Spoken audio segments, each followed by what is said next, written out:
Eine brütend heiße Mittagshitze hüllte das Masai Mara Reservat ein. Die Sonne schien hell und ließ jeden Grashalm unter der sengenden Hitze verwelken. Mitten in diesem wilden Grasland wird eine neue Straße gebaut, die die Landschaft durch einen langen Streifen schwarzen Asphalts teilt.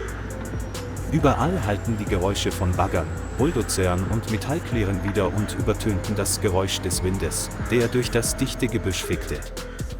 Das Baugelände ist mit hohen Stahlzäunen umzäunt und an vielen gut sichtbaren Stellen sind Warnschilder angebracht. Aufgrund von Bodensenkungen sind jedoch noch einige kleine Lücken vorhanden, die gerade so große Pfade bilden, dass sich kleine oder neugierige Tiere hindurchzwängen können. Nicht weit entfernt bewegte sich ein Rudel Löwen gemächlich in Richtung eines Gebiets mit viel Schatten und Wasser. Im Rudel zeigte ein erst wenige Monate altes Löwenjunges Anzeichen von Hyperaktivität und verließ ständig seine Mutter, um die Umgebung zu erkunden. Der stechende Geruch von Asphalt und seltsame Geräusche weckten seine Neugier und veranlassten es, sich langsam auf die Baustelle zuzubewegen. Nur wenige Schritte später schlüpfte es unbemerkt durch eine Lücke im Zaun. Auf der Baustelle waren die Arbeiter auf ihre Arbeit konzentriert, niemand bemerkte diesen unerwarteten Besucher. Das Löwenjunge betrat die frisch asphaltierte Straße, der heiße Asphalt klebte sofort an seinen kleinen Pfoten. Es wehrte sich panisch, doch je mehr es sich wehrte, desto mehr breitete sich das Plastik aus und wickelte sich um seinen Bauch und seine Rippen. Ein schwacher Hilferuf ertönte, der im Lärm der Maschinen unterging. Die Löwen waren weggegangen, ohne das kleine Mitglied zu bemerken, das hoffnungslos gefangen war. Der Kunststoff kühlte ab und verwandelte sich in einen harten Klebstoff, der den Körper des Löwenjungen fest auf der Straße hielt und ihn nahezu bewegungsunfähig machte. Während die Bagger eine Mittagspause einlegten, ging Daniel Okoro, ein junger Arbeiter, langsam über die Baustelle und suchte Schatten vor der heißen Sonne. Er hörte schwach ein Geräusch wie das Miauen eines Kätzchens, das von einem Haufen weggeworfener Materialien am Straßenrand kam. Als Daniel näher kam, erschrak er, als er ein Löwenjunges sah, das an dem dicken, glänzenden schwarzen Plastik klebte. Das goldene Fell war schwarz gefärbt, die feuchten Augen glänzten vor extremer Angst. Er trat ein paar Schritte zurück, da er sich der Gefahr bewusst war, sich einem Raubtier zu nähern, selbst wenn es klein war. Doch der verzweifelte Blick in ihren Augen machte es ihm unmöglich, sich abzuwenden. Er beugte sich hinunter und versuchte, den Kopf des Tieres vorsichtig anzuheben, doch das schmerzerfüllte Kreischen ließ ihm das Herz in die Hose rutschen.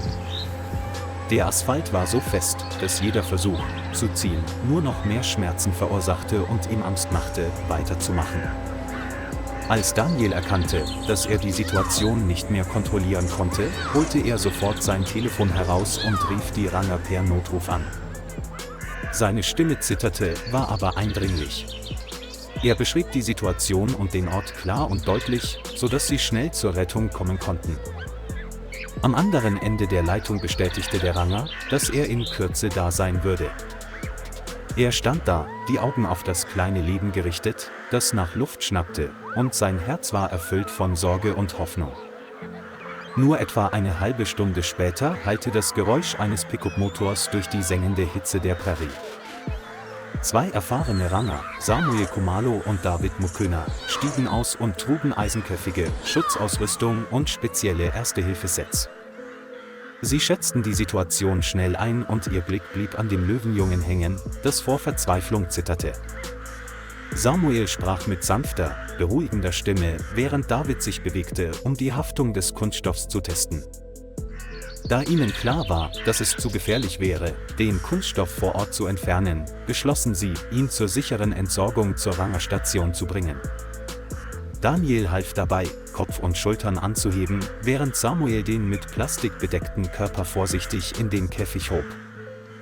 Ein schwacher Schrei ertönte, doch das Löwenjunge hatte keine Kraft mehr, sich zu wehren, seine Augen schienen Hilfe anzunehmen. Die Käfigtür schließt und sorgt so für Sicherheit für Mensch und Tier. Der Pickup verließ die Baustelle und wirbelte im gleißenden Licht des Nachmittags feinen Staub auf. Daniel stand da und sah zu, atmete erleichtert auf, machte sich aber immer noch Sorgen wegen der unerledigten Angelegenheit. Als die Tierärzte in der Rangerstation der Masai Mara ankamen, bereiteten sie sofort den Behandlungsraum und die notwendige Ausrüstung für diese besondere Rettung vor. Sie tragen Schutzkleidung, dicke Handschuhe und Schutzbrillen und bereiten eine spezielle chemische Lösung vor, um den Asphalt aufzulösen. Das Löwenjunge wurde vorsichtig auf den Tisch gelegt, die Augen waren wachsam, aber der Körper war schlaff und keuchte vor Erschöpfung. Eine leichte Beruhigungsspritze hilft, Schmerzen und Angst während der Behandlung zu lindern. Der Arzt begann, auf jedes Stück Plastik eine chemische Lösung aufzutragen und achtete dabei darauf, die neue Haut nicht zu verbrennen. Der Geruch der Lösung war stark, aber alle ließen nicht locker und entfernten abwechselnd jedes Stück Hartplastik. Wenn sich ein Stück Plastik ablöst, rötet sich die Haut und muss sofort mit einem Antiseptikum behandelt werden. Mit einem weichen, in warmes Wasser getauchten Handtuch wischt der Arzt jeden gerade freigelegten Hautbereich sanft ab. Dann erzeugten sie aus der Spezialseife weißen Schaum und massierten ihn über den kleinen, leicht zitternden Körper. Warmes Wasser wird gleichmäßig eingegossen und spült Chemikalien, Schmutz und den stechenden Geruch von Plastik weg. Die Kratzer werden medizinisch behandelt und mit Verbänden abgedeckt, um Infektionen aus der Umgebung zu verhindern. Zum Schutz ihrer Gesundheit während der Genesungsphase wird ihnen eine Dosis Antibiotika verabreicht. Nach fast 2 Stunden hartnäckiger Arbeit war der gesamte Asphalt schließlich vollständig entfernt. Das Löwenjunge wurde getrocknet und in einen Käfig gesetzt, wo es mit einer Schüssel duftenden Frischfleischs zur Ruhe kam. Seine Augen leuchteten leicht auf und zeigten zum ersten Mal, seit es gefangen war, Frieden. Am nächsten Morgen war das Löwenjunge sichtlich gesünder, seine Augen waren wachsam und sein Schrei war lauter. Die Ärzte untersuchten ihn erneut und bestätigten, dass er bei guter Gesundheit sei und in die Lage versetzt werden könne, in die Natur zurückzukehren. Samuel und David bereiten das Fahrzeug, den Transportkäfig und die Werkzeuge für den Notfall vor. Sie fuhren in die Gegend, in der die Löwen am Vortag gesichtet worden waren und wo man sie vermutlich noch immer aufhielt. Unterwegs stieß das Baby gelegentlich leise Schreie aus, als würde es nach jemandem rufen. Das Auto hielt auf einer großen Rasenfläche, weit weg von der gefährlichen Baustelle. In der Ferne zeichneten sich zwischen den großen Büschen am Rande der Graslandschaft die Silhouetten eines Löwenrudels ab. Samuel öffnete die Käfigtür einen Spalt und überließ es der Katze die Entscheidung, wann sie herauskommen wollte. Es zögerte ein paar Sekunden, schnüffelte die freie Luft und rannte dann schnell auf die Herde zu. Seine Schritte waren sicherer, sein Herz drängte dazu, in die schützenden Arme seines Mitmenschen zu rennen. Sein Schrei hallte über die Graslandschaft und erreichte die Ohren der Herdenmitglieder. Eine ältere Löwin drehte sich sofort um und stürmte auf das vertraute Geräusch zu. Wenn sie sich treffen, reibt es seinen Kopf an den Jungen und gibt dabei ein leises, liebevolles Knurren von sich.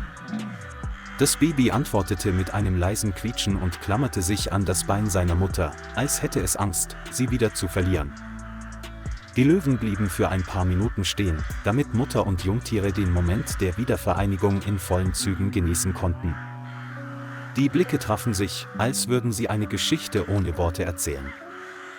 Die Jungen fügen sich allmählich in die Formation ein und sind in der sichersten Position geschützt. Die Herde drehte sich um und setzte ihre Reise über das endlose Grasland fort. Samuel, David und Daniel standen in einiger Entfernung und lächelten erleichtert angesichts dieses heiligen Wiedersehens. Sie wissen, dass heute dank rechtzeitiger Zusammenarbeit ein wertvolles Leben gerettet wurde. Die Geschichte verbreitete sich schnell und wurde zu einem Beweis für die starke Bindung zwischen Mensch und Tier. Daniel versprach, immer wachsam zu sein und genauer hinzusehen, um ähnliche Unfälle zu vermeiden. Der Wind wehte durch das Grasland und vermischte sich mit den Schritten der Löwen. Damit endete eine emotionale Rettungsfahrt.